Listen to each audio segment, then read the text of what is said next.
So you've started to trade as self-employed. Maybe you've started to work in construction, or even started generating an income by selling goods online.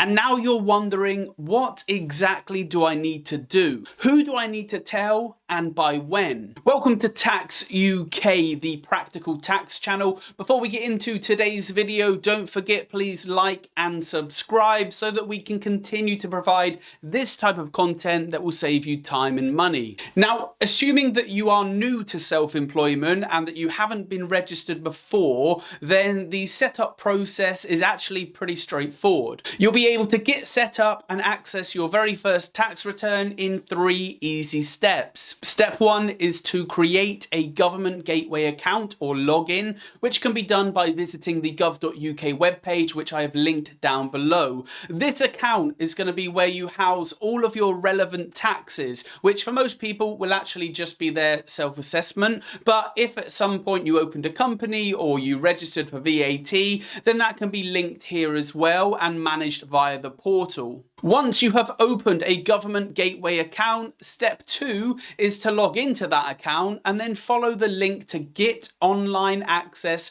to a tax, duty or scheme, which is located at the top of the page. You can indicate that you do not have a UTR and choose the answers that best describe your situation. Submitting this form will trigger a unique taxpayer reference or UTR number to be issued and sent out to you in the post. Typically, this will arrive within 10 days. HMRC will then be expecting you to submit tax returns moving forward and will apply the appropriate taxes via that tax return. Once that UTR number has been issued within that 10-day period, step 3 is then to log back into your account and you should be able to access a self-assessment module which will have been set up in the background and will indicate if any tax returns are now outstanding. If for any reason the self-assessment module is not showing after you receive that UTR, as mine does here on screen, then you may need to call the online services team with your UTR number so they can link the account. Now, in terms of when this actually needs to be done by,